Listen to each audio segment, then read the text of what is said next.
Hey everybody, this is Level Up Luke with the Queen City Soccer Show. I'm here with Thomas Rognan, the famous coach, the basis of the movie Next Goal Wins. I'm here with Michael Parker, Trident FC. Can you guys tell me a little bit about the club? I'll let Michael start first and talk a little bit shortly about the process and then our experience here, which has been great, obviously. So, Mike, glad to start. Yeah, so we came together and formed about 5 or 6 weeks ago when the team fell out of the tournament.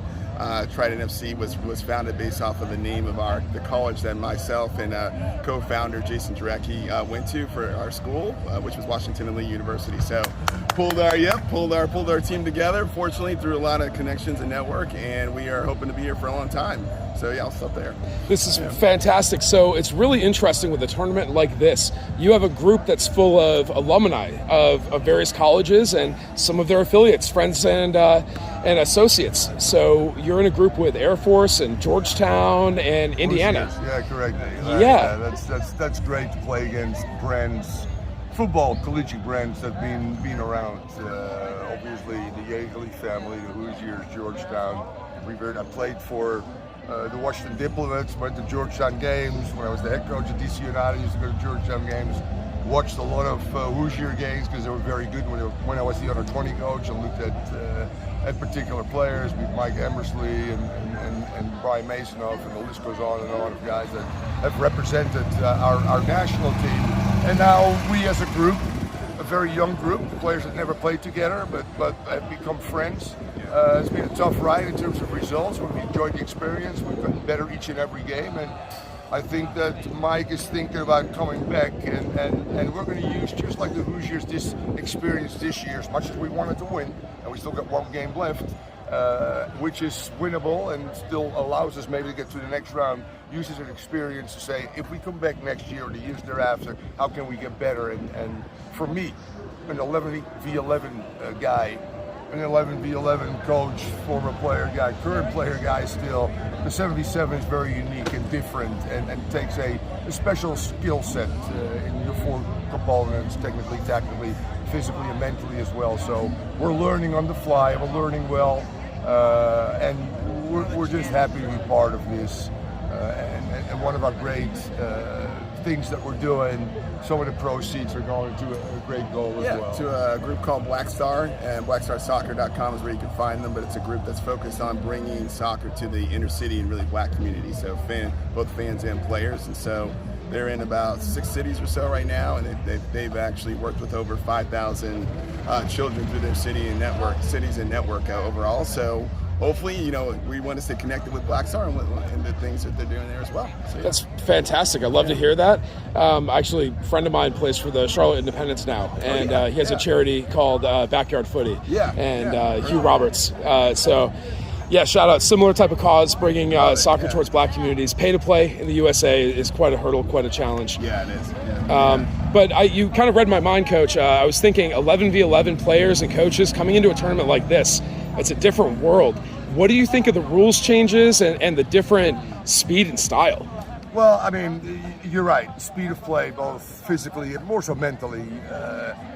There's a reason why a futsal team, an indoor team, won it last year and is one of the favorites again this year. And that takes a particular skill set and not just training once in a while in small areas, but playing in competitive high leagues.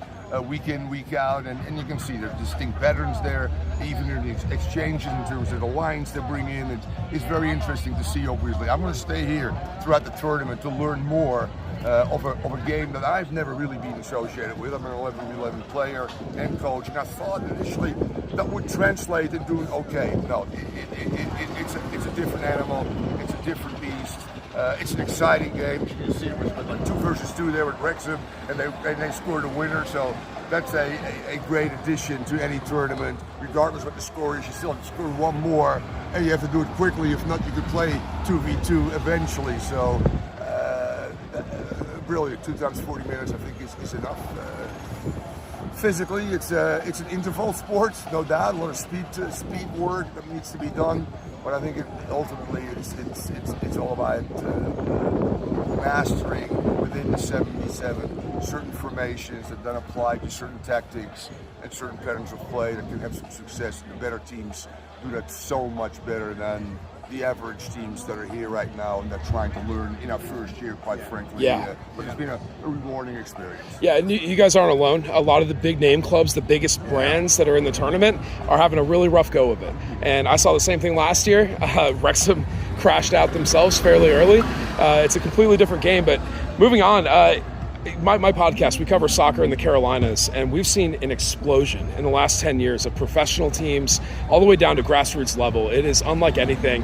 And now for the soccer tournament to be in Cary, North Carolina, what do you guys think about having this kind of a central location, and what has your experience been like here on the ground outside of the off the pitch? It's been great. I think it's been great. I'm from the Southeast, and my company is actually based in Charleston, South Carolina as well, so I know the area fairly well. Did a lot of growing up here also, but it's been great. I've never been to this Wake Park before, but I think everything's been perfect as far as the level of just, I say, coordination, logistics, the fields. The turf is absolutely immaculate shape, so we can't use that as an excuse. Absolutely. The grass has been great, and it's all been wonderful. And it's got great history, obviously. If I go back to my first stint as the under-20 coach preparing for the under-20 World Cup, my whole team was collegiate players. So I would come to the ACC tournament. I would stay for weeks and had to watch the better teams, Wake, Duke, NC State, North Carolina, obviously, to find players to represent our country in World Cups as well. So, and now to see a professional MLS team in this area, well deserved, with a great following, which is so important. Obviously, the growth of this sport at all levels, for that matter, including now tournaments, 77 where you can win $1 million. I came here as a 21-year-old 45 years ago. I thought for an adventure. I'm still here. And I've seen the growth of this sport, starting with Pele obviously in '75 and the World Cup, the start of MLS, where I was part of the inaugural 4 MLS teams, 4 under-20 World Cups, a senior World Cups as an assistant coach, Olympics for the U.S. as a coach as well. And to be part of this growth and to be the part at my age still to coach, which I realize I miss a little bit right now, has been a lot of fun. So thanks for having me. We're thankful to have Thomas here as our coach too. It's been awesome. So, I was going to ask, what is it like having such an experienced veteran? It's huge. It's huge. So he gives us a lot of good examples of things that can run parallel to the situations we're going through. Just experience in general and the respect he actually commands too. It's been wonderful. Wonderful having him. That's incredible to hear. I got to ask the question. I'm sure you're sick of getting asked. Here it comes. The movie.